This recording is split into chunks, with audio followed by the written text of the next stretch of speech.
Hello class 10 students, कैसे आप लोग। अभी जैसे आप जानते हो अरिथमेटिक प्रोग्रेशन हमारा चल रहा है। आप अरिथमेटिक प्रोग्रेशन पढ़ रहे हो हमारे साथ, जिसमें अभी हम एक्सरसाइज 5.3 पे हैं, जिसपे कि सम के प्रॉब्लम्स हम कर रहे हैं। Arithmetic progression sum of AP पे हम अभी है। हमने फॉर्मूला डिराइव करना भी सीखा है, उसके बाद कैसे उसको यूज करते हैं वो भी सीखा है। और अभी कुछ questions up to question number 7 5.3 का हमने पिछली अपने 3 वीडियोस में डिस्कस कर लिया है। ठीक है, होप करता हूं कि आपने वो वीडियो देख लिया होगा। अगर नहीं देखा है तो उसको जरूर देखो और उसके बाद हमारे इस वीडियो पे आप अच्छी तरह से कंसंट्रेट कर पाएंगे। एंड प्लीज जिन्होंने अभी तक चैनल को सब्सक्राइब नहीं किया है वो सब्सक्राइब जरूर कर ले, जिससे आपको नोटिफिकेशन हर वीडियो का मिल जाए। ठीक है, चलो अब हम स्टार्ट करते हैं क्वेश्चन नंबर 8। देखो इसमें क्या है, find the first sum of first 51 terms of an AP. हमें ये फाइंड करना है, सम ऑफ फर्स्ट 51 टर्म्स, ये हमें फाइंड करना है। तो पहले तो ये पता चल गया कि नंबर ऑफ टर्म्स है 51। ठीक है, नंबर ऑफ टर्म्स हमारा है 51। अब क्या है, second and third terms are 14 and 18। ये कह रहे हैं सेकंड टर्म जो है वो है 14 एंड थर्ड टर्म जो है वो है 18। क्या मतलब होता है इसका, वही जो पिछले एक्सरसाइज में हम करते आ रहे हैं, a plus n minus 1 into D. ये हमारा आ गया 14। फॉर्मूला हम यूज कर रहे हैं, जिन्होंने अभी तक वीडियो नहीं देखा है पीछे के, nth टर्म का फॉर्मूला होता है a plus n minus 1 into D. तो मैं सेकेंड टर्म के लिए भी n की जगह 2 डाल के इसी फॉर्मूले को यूज कर रहा हूं। तो ये आ गया a प्लस डी 14। ये हमारा हो गया फर्स्ट इक्वेशन। ठीक इसी तरह से इसमें a plus n minus 1 into D, ये आ गया 18। तो ये आ गया a plus 2d equals to 18। ये हमारा हो गया सेकेंड इक्वेशन। ठीक है, अब देखो, अब आपको ये 14 प्लस में है, माइनस कहीं नहीं है। अब हम क्या करेंगे, फ्रॉम फर्स्ट माइनस सेकेंड, इसलिए कि एलिमिनेट कर देंगे a। ये बहुत आसान है क्योंकि a और a दोनों में कोएफिशिएंट सेम है, तो एलिमिनेशन यहां सबसे अच्छा है। एलिमिनेट करने के लिए हम क्या करेंगे, a plus D equals to 14, a plus 2d equals to 18। दोनों इक्वेशन को साथ लिख लिया। माइनस जब करते हैं तो नीचे के साइन चेंज हो जाते हैं, मतलब माइनस है तो प्लस, प्लस है तो माइनस। तो यहां तीनों ही प्लस थे तो इसलिए मैंने तीनों को माइनस कर दिया, कैंसिल।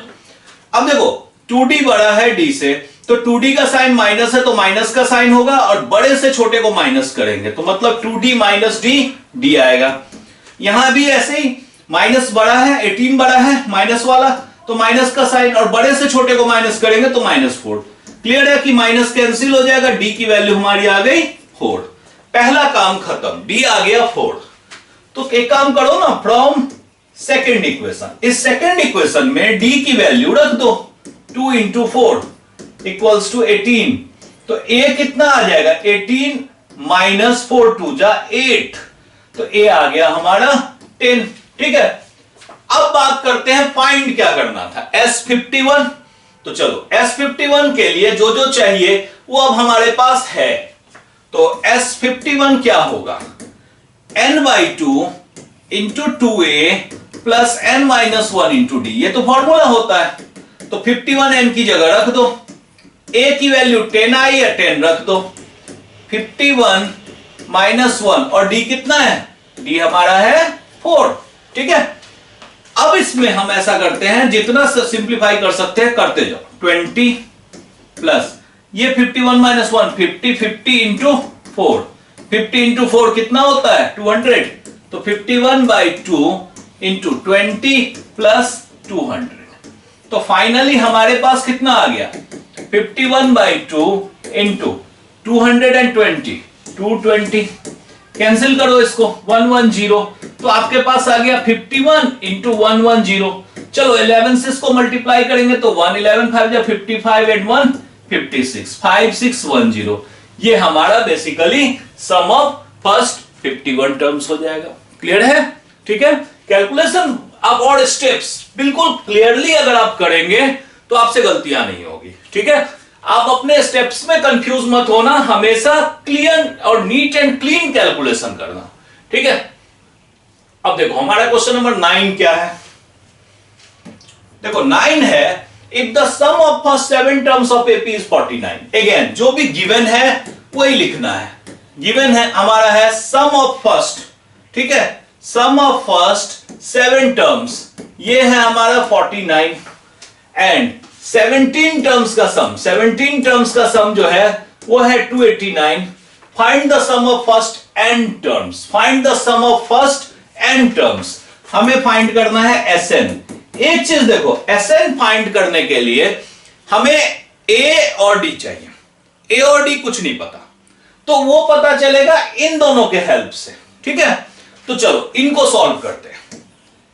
S7 है 49, तो ये क्या होगा a प्लस 7 माइनस, सॉरी ये सम है, सम का फॉर्मूला लगेगा n/2 into 2a plus n minus 1 into d।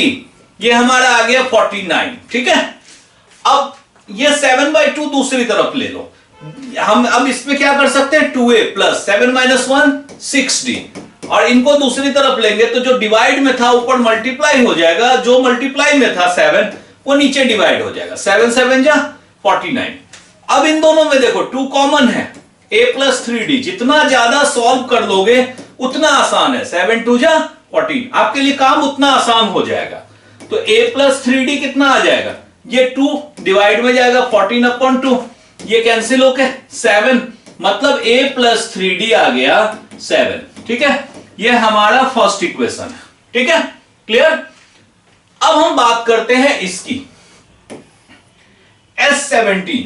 तो S17 हमें गिवन है 289, तो n/2 मतलब 17/2 into 2a plus n minus 1 मतलब 17 माइनस 1 इंटू d इक्वल्स 289, ठीक है।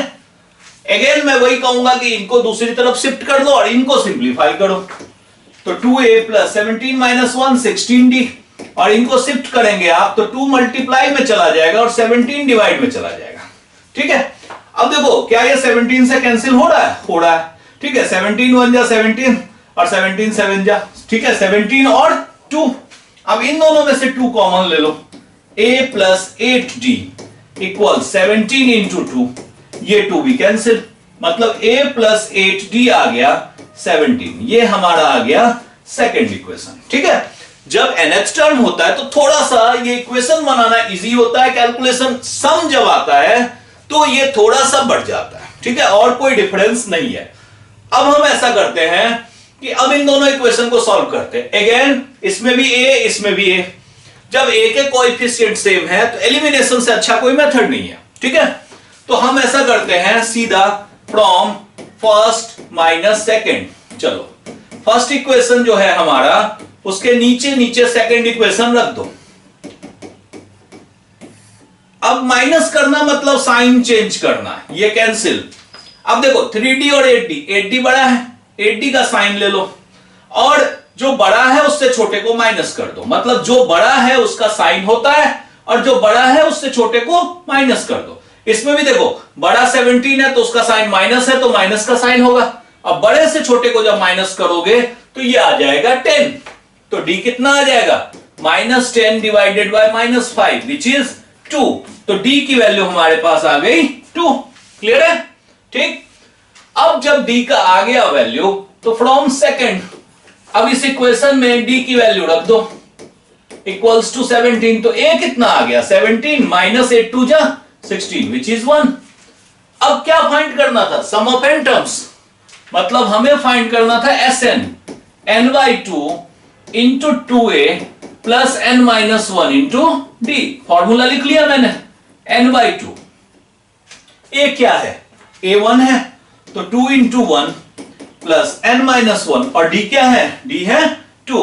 चलो सिंप्लीफाई करो, n/2 into 2 plus 2n minus 2, ये दोनों 2 प्लस 2 और माइनस 2 कैंसिल हो गए, तो हमारे पास क्या बच गया, Sn बच गया हमारे पास n/2 इंटू 2n, 2 से 2 कैंसिल, तो Sn आ गया n मल्टीप्लाइड n, मतलब n का स्क्वायर, ठीक है। इसमें जो सम है वो n का स्क्वायर है, और देखो चेक भी करो आप, सम ऑफ 7 टर्म्स तो 7 का स्क्वायर 49, सम ऑफ 17 टर्म्स तो 17 का स्क्वायर 289। अब इसमें कोई पूछेगा सम ऑफ 15 टर्म्स तो 15 का स्क्वायर 225, क्लियर है। ठीक है, ये बहुत इंपॉर्टेंट भी क्वेश्चन है, इसको आप VVI लगा के रखो। क्लियर? अब हम मूव ऑन करते हैं अपने नेक्स्ट क्वेश्चन पे, question number 10। So that A1 A2 AN form an AP where AN is defined as below. हमें कहते हैं कि आप ये शो करो कि ये AP बनाते हैं, बस और कुछ ज्यादा करना नहीं है इसमें। तो इसमें देखो हमें क्या करना है, AN गिवन है 3 + 4n। AP बनाने के लिए हमें देखना पड़ेगा कि ये सीरीज क्या है। तो चलो A1, n की वैल्यू मैंने 1 रखा, तो 4 × 1 यहां आ गया, ये आ गया 7। A2 क्या आ रहा है, 3 + 4 × 2, ये आ गया 8 + 3 11। A3 क्या आ रहा है, 3, n की वैल्यू बस बदलते चले जाओ, 4 × 3, 4 3 = 12 + 3 15। तो मैं क्या देख रहा हूं कि यहां पे जो सीरीज बन रहा है वो आ रहा है 7 11 15 एंड सो ऑन। तो इसमें डिफरेंस कितने का है, डिफरेंस क्या है, 11 - 7। इसमें कितने का डिफरेंस है, 15 - 11। तो ये डिफरेंस तो सेम है ना, D = 4। तो जब कॉमन डिफरेंस सेम होगा तो सीरीज AP में होगा। क्लियर है? तो इसका मतलब हम कह सकते हैं कि सो AN = 3 + 4n forms an AP। ठीक है, मतलब ये एक AP फॉर्म कर रहा है। सेकंड क्वेश्चन में भी आपको यही करना है। ठीक है, अब इसमें एक चीज और लगाया है इन्होंने, also find the sum of first 15 terms in each case. हमें फर्स्ट 15 टर्म्स का सम भी फाइंड करना है, तो कर दो, ये कोई बड़ी बात नहीं है। S15 n/2 × 2a, a क्या है, फर्स्ट टर्म 7 प्लस n-1 15 - 1 और d क्या है 4। बस अब इसका आपको कैलकुलेशन करना है, 15/2 ये आ गया 14 प्लस ये है 14 × 4। ठीक है, 14 + 14 × 4। अब कैलकुलेट करने के लिए हम दो काम कर सकते हैं, या तो 14 कॉमन ले ले या हम कैलकुलेट कर भी ले, कोई दिक्कत नहीं है। 14 4 जा क्या होता है 56 और 56 14 होता है 70। तो ये आ गया हमारा 70, ये कैंसिल हो रहा है 35 और 35 15 का मल्टीप्लीकेशन क्या हो जाएगा, देखो 15 5 जा 75, 15 3 जा 45 और 7 जो कैरी में था वो हमारा ऐड हो गया 525। ये हमारा सम आ गया। क्लियर है? ठीक है, इसमें दो क्वेश्चन थे हमारे। ठीक है, तो इस वीडियो में हम यहां तक रखते हैं, आप इनको प्रैक्टिस करो। ठीक है, पीछे के क्वेश्चंस को भी बार बार प्रैक्टिस करो सॉरी। और जितना प्रैक्टिस करोगे, मैथ्स तो प्रैक्टिस ही है, आप जितना प्रैक्टिस करोगे उतने कॉन्फिडेंट होते जाओगे। और प्लीज कहीं भी कोई डाउट हो तो आप मुझे कमेंट करो, मैं उसको सॉल्व करूंगा। एंड अगेन, जिन्होंने अभी तक चैनल को सब्सक्राइब नहीं किया है वो प्लीज सब्सक्राइब करें एंड लाइक भी करें और मैक्सिमम लोगों के साथ शेयर भी करें। Thank you.